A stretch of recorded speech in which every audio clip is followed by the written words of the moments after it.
Next story up, you guys. So let's talk about the Tycoon weekend. Okay, Tycoon weekend is 50 Cent. He has, his charity, his nonprofit organizations and the such, where Tycoon weekend, he has parties and different events and all kind of things where the celebrities all go there and they partake in the festivities and money is raised for his specific charities and whatnots. Okay. 50 Cent said that it's much easier for him to have it down in Houston, Texas than up in New York because it is not as expensive. So I guess he's been doing this for some years. I had actually never heard of this, but I guess he's been doing this for some years. And this year has hit the map as being quite drama-filled, you guys.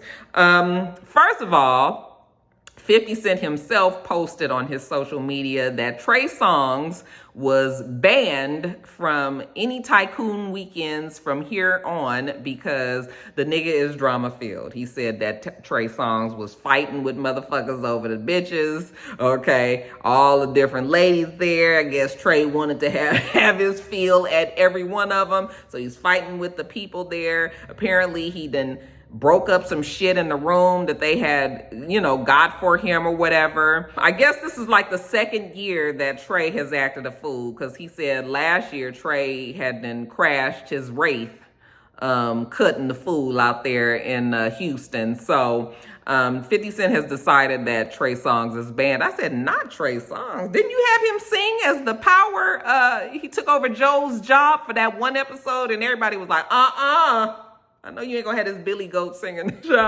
So, yeah, 50 Cent said that Trey Songz is banned. So that is one thing that happened.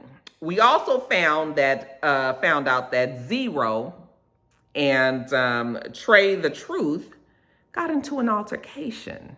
Okay, now I don't know who Mr. Rowe is, Mr. Zero. I don't know who he is. I've heard Trey the Truth's name for sure for many years, okay?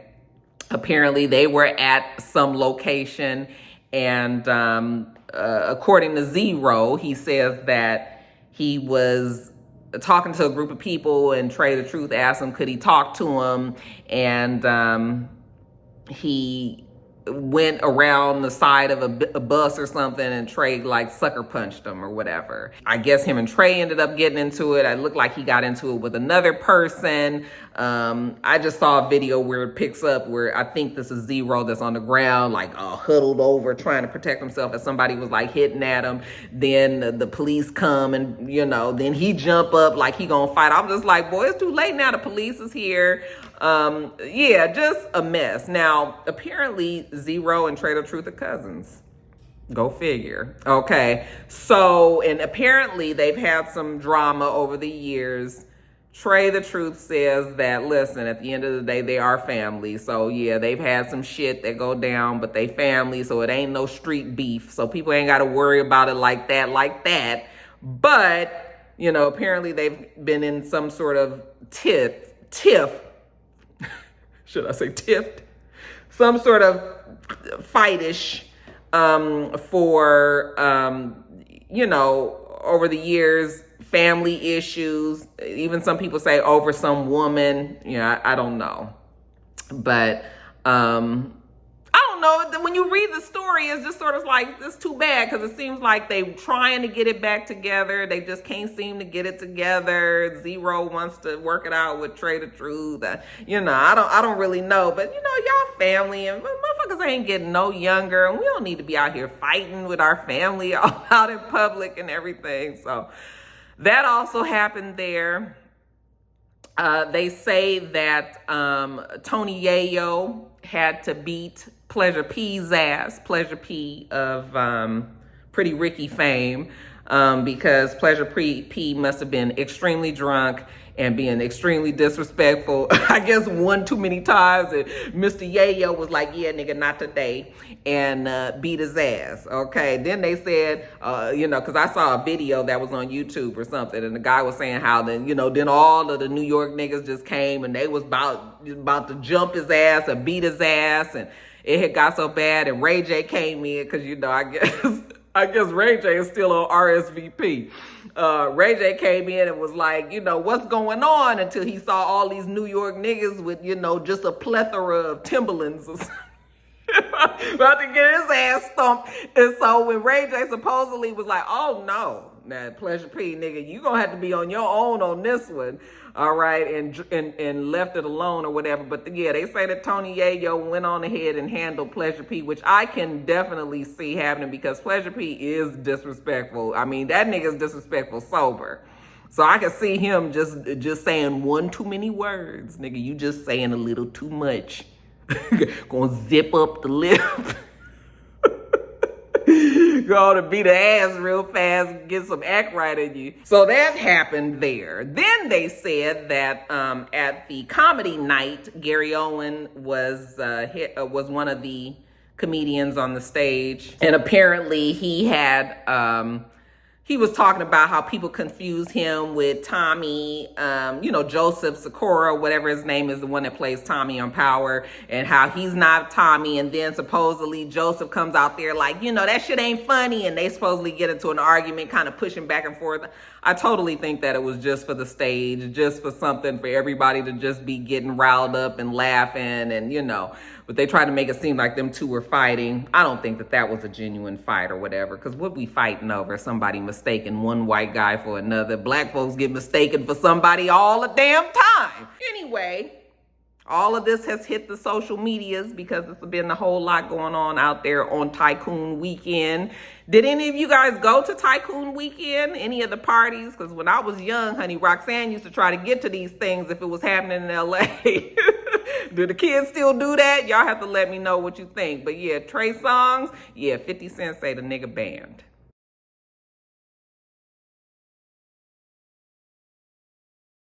All right, you guys, and then lastly in quickies. Oh, I meant to get this boy's name. Do I have time to look it up? I don't really have time to look it up. But you guys saw the video of the guy talking about he went to McDonald's to get something to eat, and he looked like he got all of these damn monkeypox breakouts all over his arms. He's a dark-skinned black guy, and he had like these big-ass, like pustule-looking bumps. You know, how monkeypox, you know, when you see the pictures.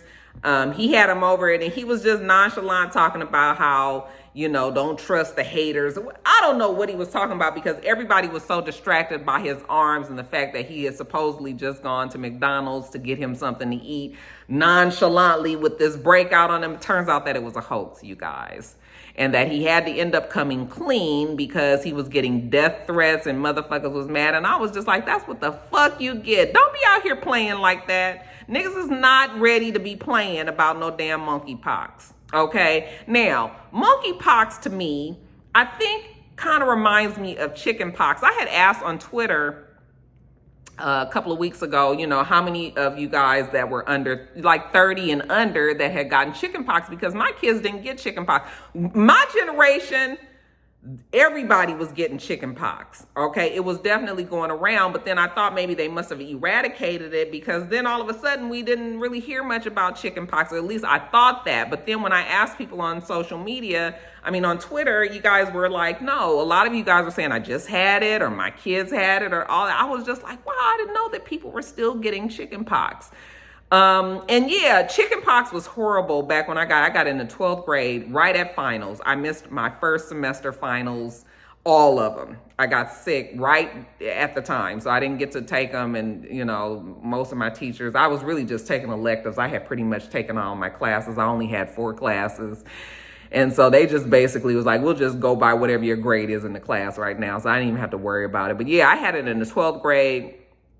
But you guys remember how some of the people back in the day, when they had chickenpox really, really, really bad, like my cousin, Paul, she had chickenpox horrible in her mouth, on her bottom of her hands and feet, like all over in her scalp. I mean, she had like one of the worst cases. But you guys remember how horrible that chickenpox used to look. But once you got past it, then you healed. And yeah, some people, it did leave scarring, but for the most part, you were fine. Is that the same way that monkeypox works? It looks bad, but is monkeypox still as bad as COVID? I need my rock star doctors out there or anybody in the medical field that can weigh in on this, that are my rock star real medical field people. I'm gonna need y'all to just weigh in on this one and let us know what's what, because people is really, I mean, of course, I don't want to get the monkeypox. I don't want COVID. I don't want monkeypox. I don't want none of that.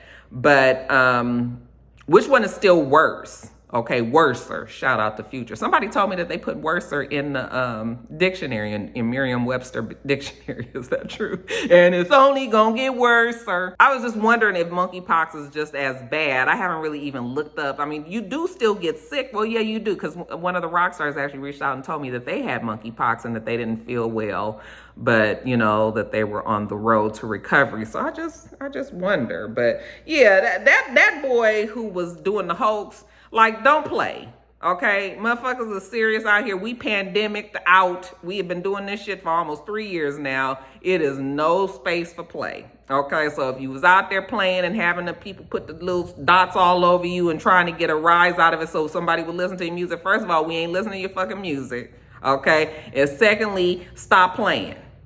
Shit. Next quickie, you guys, Karlie Redd's new song, Work. Have you guys listened to it? It is with her, Spice, and a gentleman by Capella Gray. All right. And the song is cute. Okay. Nothing that I'm going to be listening to real loud in Young Jeezy, but it's cute. And, you know, I always forget that Karlie fancies herself as a musician, but, you know, she is talented. She's actually a pretty good actress. She is still intent on getting this music career off the ground. You guys know we met her trying to get her music career off the ground. You know, Louis Gucci Prada, pop them tags. We'll never forget that. I thought that she had hung up her singing chops, but no, she hasn't, you guys. And she's got this song out, Work. Now, she was saying that the song went #1 on Apple Music. By the time that I went to go look, it said that it was #3, which is still very good. I did watch the video. I thought she looked beautiful in the video. You know, I think Karlie is even though she's a bird, she's always going to be a bird. She's always going to be crackhead Karlie Redd, you know, reminiscent of the earlier days of loving hip hop Atlanta. Y'all, the I'll tell you, them was some of the best videos that I made was loving hip hop Atlanta when that show first started. Classics, y'all, if I may say so myself. But, you know, I've always thought that she was pretty, especially with her being an older cast member, you know, older in age. She's closer to my age than she is to some of those younger people on the show. Her age has always been a mystery. Remember Rashida had to finally come clean because Rashida was trying to say she was younger than Candy, but Candy was always saying what her age was, and then Rashida was trying to say she was 10 years younger, some shit, and I was like, Rashida, now how you was hanging with Candy all this time, so Rashida finally had to back up off that shit. Same with Mimi, you know, all of them was kind of trying to change their ages, but they finally came clean. But I've always thought that she was pretty. I hated that she's done the things that she did to her face. She was getting fillers. Them lips was looking like 2 fucking balloons blowing up in her face. You know, her and Sierra, they had that same strange, weird look. And it looked like she was doing something in here, you know. Now you see them, they're all getting rid of them fillers. But she's always been a pretty woman, so I was just like, you just fucking up your face. You shouldn't be doing them things. So she did do a video saying that she was gonna stop. People are saying that she's done other work to her face. I really don't think that she has. I think that it's makeup and fillers, okay? I don't think that it's anything structure like bones and shit. I don't think anything like that has happened. I could be wrong though.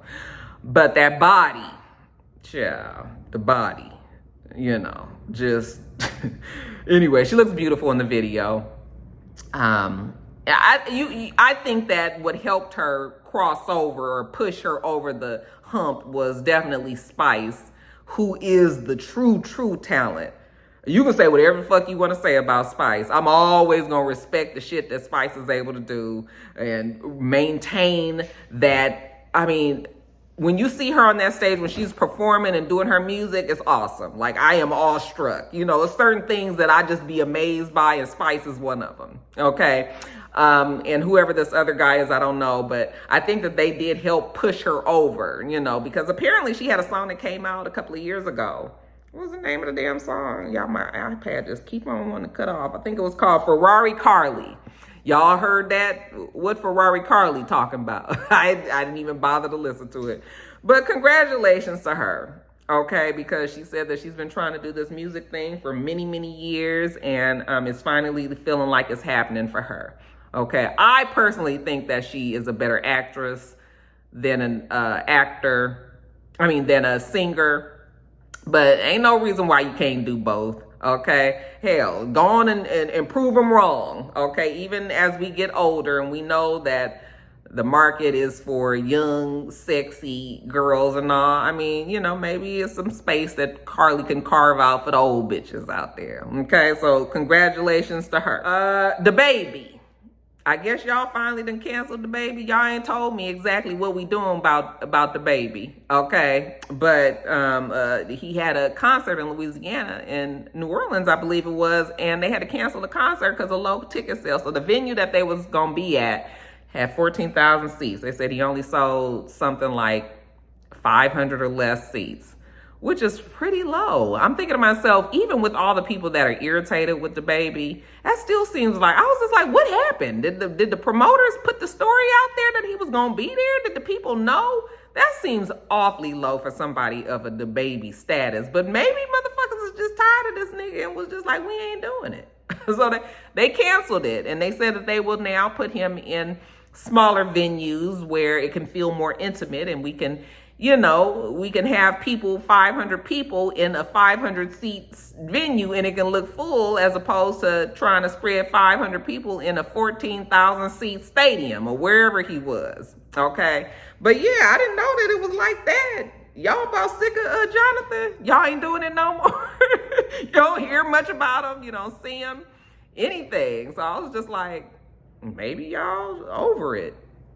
I see that Danny Lay is, or Danny Lee, how y'all say her the last part? Only one person tell me all my comments ain't gotta have her in it, okay? But I see that she's kind of rebranding. Like, I think that people are starting to like her more, that she's gotten some distance between her and her baby daddy, so maybe everybody is off the baby wave. It's too bad though, because I really did like him.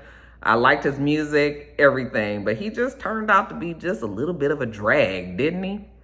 So y'all let me know, is we canceling Jonathan or not? Okay, I just need to know these things for when I have to do the top of the blogs. It seems that Wendy Williams has posted new promo pics for her podcast, and she says that podcast is loading. Y'all, I still don't see it.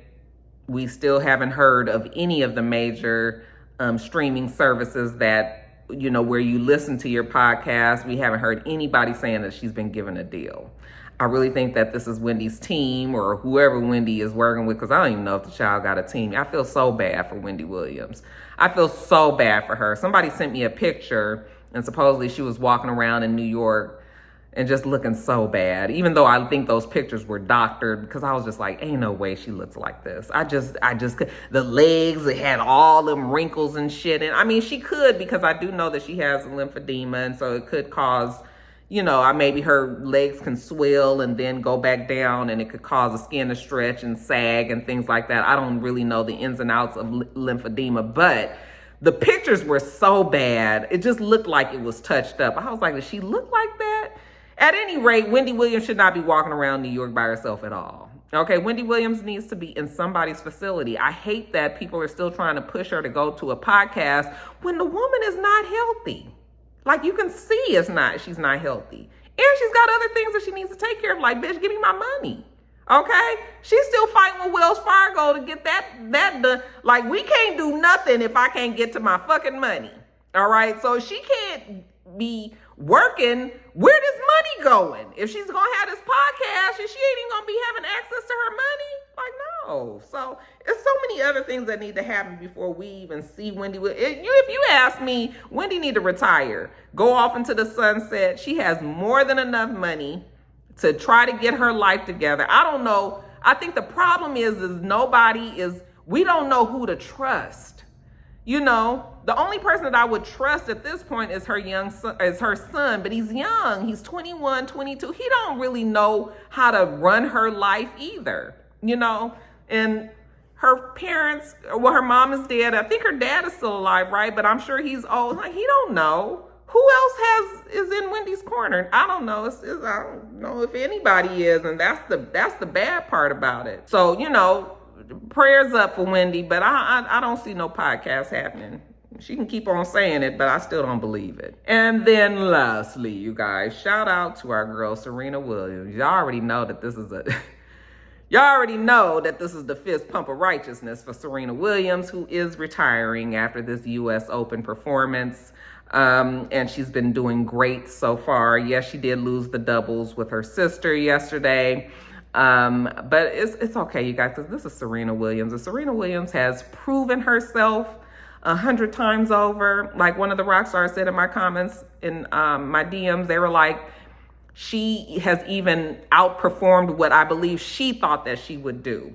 Okay. And I know she is just such an inspiring, strong Black woman who has always stood up for herself, her and Venus. Okay. They are a package deal, even though Serena has, you know, done what she's done. But just the fact that these two came onto the tennis scene and were able to achieve, I mean, they deal with racism. Okay. Like the rock star said, overtly and covertly, like it's in their face. It's not in their face. It's like they were in a field where Black people we was not seen. And they busted in unapologetically Black, just braids and beads and, you know, strong, you know, not no little light, you know, flighty, skinny, you know, the regular size of a tennis player that you would see. I mean, these girls, Black bodies. Okay, we ain't trying to change it. This is what the fuck it is. Big ass thighs, booty, titties, like we here. Okay, and you just love the fact that they were smart, they were compassionate, they were serious about their craft. And it's an end of an era. It's an end of an era. Serena Williams leaving. That's why so many people have so many positive things to say, because she meant a lot to the Black community, to the Black sports community, to the tennis world as a whole. And then of course, the Black tennis world, like they've broken down so many doors and just opened the way for so many people. And we just love her. And, you know, she's just awesome. So I just love her, and just like I said, fist pump of righteousness for that Black girl magic. You ain't gonna get enough of us now, are you?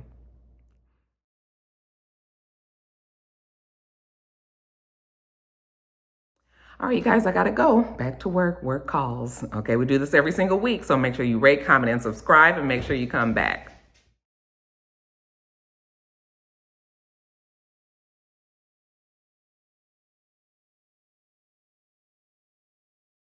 Until next time, rock stars. Bye.